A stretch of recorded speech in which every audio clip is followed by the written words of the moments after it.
Luke 23. Then the entire council rose, took him to Pilate, and made accusations against Isa. They said, "We've determined that this man leads our people astray. He forbids paying taxes to Caesar and proclaims himself al-Masih, a king." So Pilate asked him, "Are you the king of the Jews?" Isa replied, "Yes, as you say."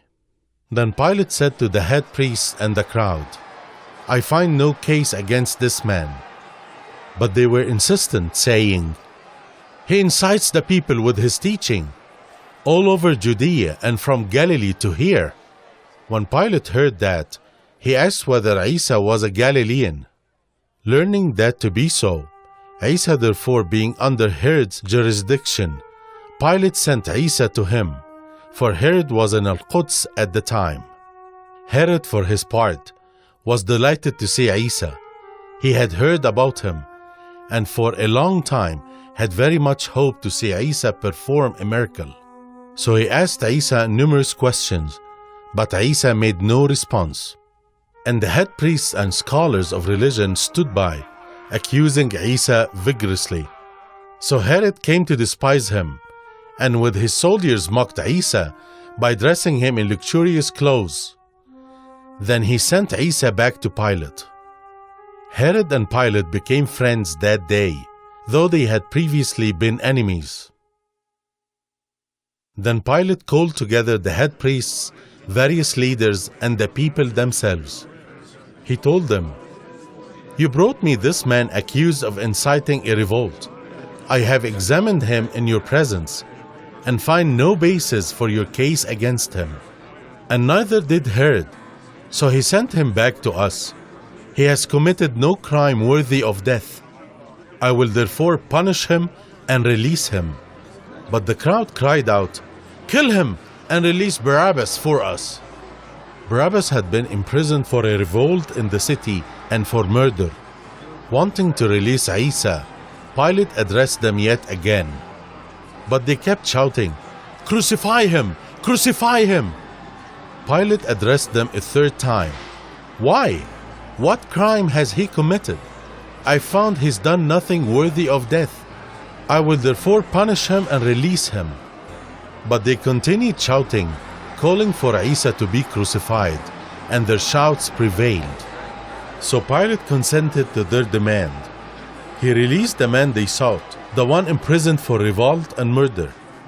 But he delivered Isa over to their demand. As Isa was led away, a Cyrenian man named Simon was coming from the countryside. The soldiers took hold of him, put the cross on him, and forced him to carry it behind Isa. A large crowd followed, with women mourning and weeping. But Isa turned and said to them, "Daughters of al-Quds, don't weep for me. Weep instead for yourselves and your children. For the days are coming when people will say, 'Blessed are the childless, the wombs that never bore a child, and the breasts that never fed one.' People will beg the mountains, 'Fall on us,' and the hills, 'Bury us.' If they do such things now to a green tree, what will happen to one that's dried up?" With him, they also led away 2 criminals for execution. When they arrived at the place called the Skull, they crucified him there. They also crucified the 2 criminals, one on his right and one on his left. But Isa said, "Father, forgive them. They don't know what they're doing." And they divided up his clothing by throwing dice. The people stood by and watched. And the leaders mocked, saying, "He saved others. Now he should save himself, if he's really Allah's al-Masih, the chosen one." The soldiers also ridiculed him and offered him vinegar to drink. They said, "If you are the king of the Jews, save yourself." And the sign was fastened above him which read, "The King of the Jews." One of the criminals hanging beside him jeered, "So you are al-Masih, eh? Save yourself and us too." But the other criminal responded in rebuke, "Have you no fear of Allah? even when sentenced to the same? We deserve what we got, justice for our crimes. But this man has done nothing wrong." Then he said, "Isa, remember me when you come into your kingdom."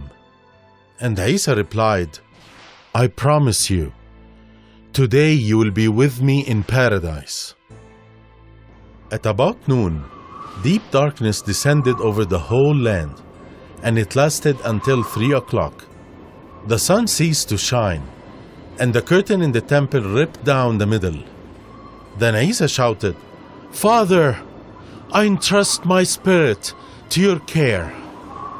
With that, he breathed his last. When the military officer saw what had happened, he glorified Allah, saying, "This man was truly innocent."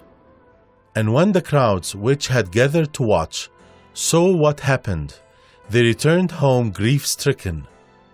Those who knew Isa, including the women who followed him from Galilee, had been standing at a distance to watch. There was a good and upright man named Yusuf. Though a member of the High Council, he was not in agreement with its decision or actions. He lived in the Judean town of Arimathea and looked forward to the kingdom of Allah. And so he went to Pilate and claimed Isa's body. Then he took it down from the cross, wrapped it in linen cloth, and laid it in a tomb which had never been used, cut out of rock. It was late Friday, preparation day, and the day of rest was about to start. The women who had come with Isa from Galilee followed behind and watched as his body was placed in the tomb. Then they left and prepared burial spices and perfumes. And when the day of rest started, they rested, in keeping with the commandment.